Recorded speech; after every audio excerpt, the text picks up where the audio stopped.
And this is also happening at a time when, everybody's kind of dumping on the Republicans. They're the ones who are a threat to democracy. They're the ones who are a threat to our freedoms. But somehow the Democrats don't get that same treatment, even though a lot would argue, and I know you would be the first one, that they are just as big as a threat to America's democracy. Well, this is how we say and are clear on the fact that Palestine and the genocide in Palestine was very much revealing in terms of unmasking um, the politics and the politicians of the Democratic Party and truly of both parties and then outside of America in of the global elite worldwide.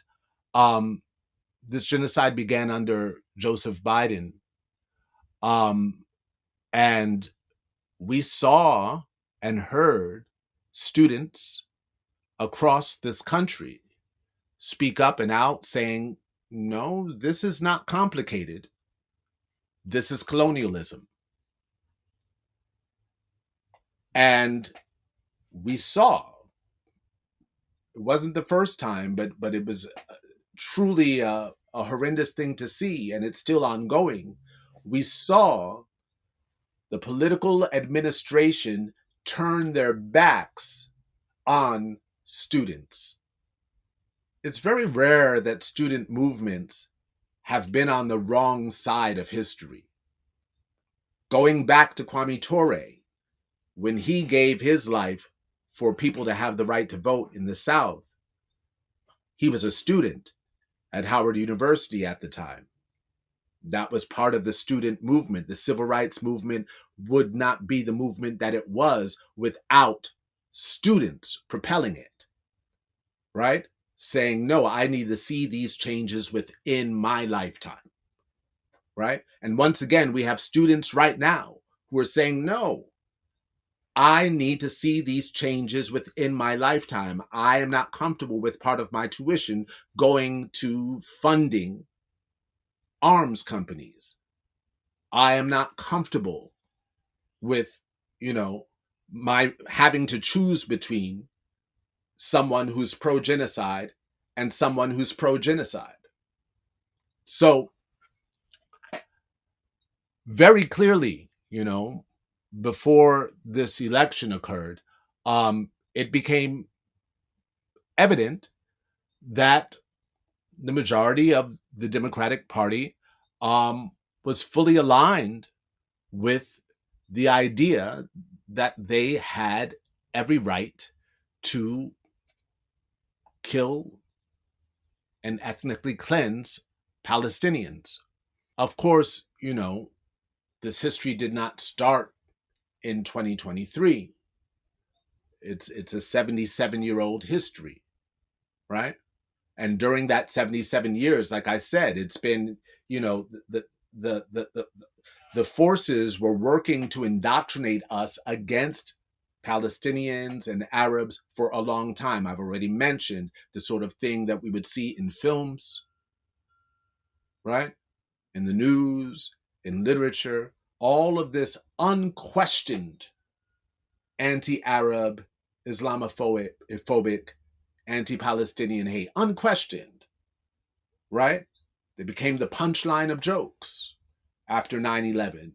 The US utilized that moment to go deeper into that bag in the same way that Israel and the US and Western powers are utilizing October 7th to go deeper into that bag, even though you have, Israeli generals telling you exactly what they're doing. There's no denying.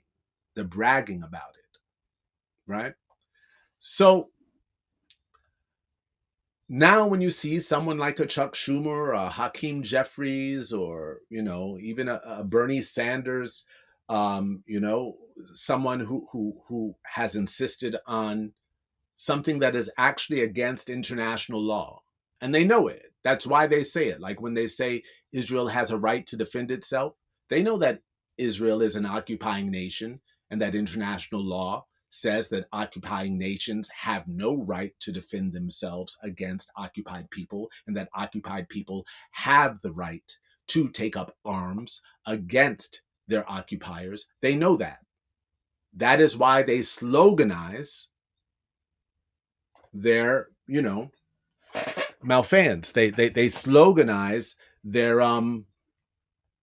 position against international law, and repeat it. Bernie Sanders is guilty of that. They're all guilty of that, knowing that it's not true, but thinking that if they repeat it enough, that we'll begin to repeat it with them.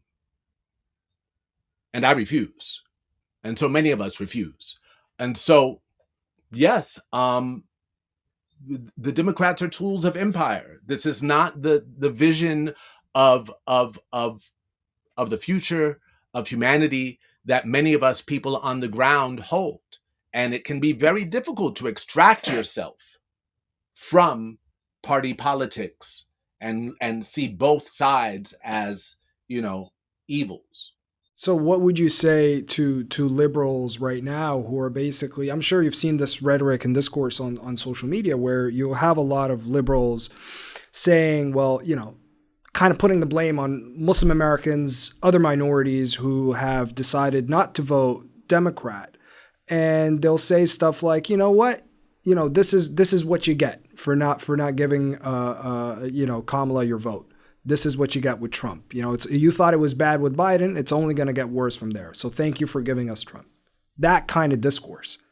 Yeah, I would say that they are,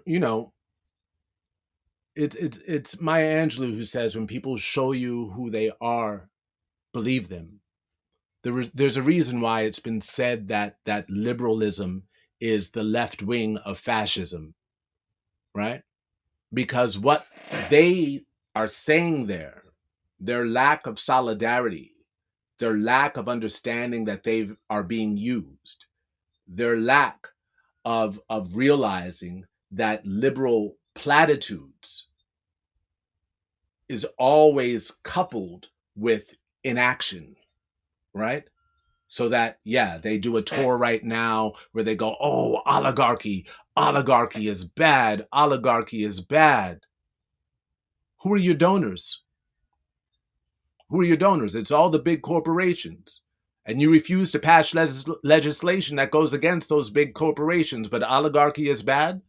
Is oligarchy bad, or are you just afraid that you're going to lose, as you did during the past election, a number of voters, a number of young people who are, some would say being radicalized. I would say just acting rationally and understanding, oh, wait, the system is against us. We have to approach it differently.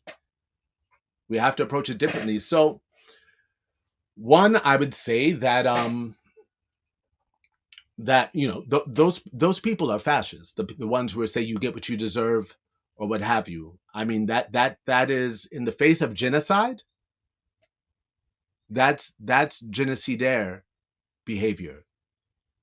No, Palestinians are not getting what they deserve in this moment, and Muslim Americans have never gotten what they deserve from this country. No, just like African Americans, just like women, just like indigenous people, just like all marginalized groups, and brown people that have migrated here because of the destabilizing forces that America has played in their own countries, while propagating itself through media as the home of democracy and freedom. These are myths that we tell ourselves. These are the stories we choose to tell about ourselves, but it is not true. The American prison system will tell you that, right? We have 5% of the world's population in America, but 25% of the world's prisoners. Why? Do we birth that many criminals? Are those people that are, in American prisons actually criminal? Or are they actually just subject to an unjust system that has always left them and their communities disenfranchised? Are they not targeted by police forces as they have always been? Aren't there actual criminals running free? That is a rhetorical question. Clearly, we have one in office right now as the president of the United States. Clearly, we have some in the Supreme Court. Clearly, we have some, in all facets of American life, but because of their social positioning, they are not labeled as criminals. But the person who steals milk to, to feed their family is the one who suffers, as opposed to the legislation that provides milk in the richest country in the world for all people.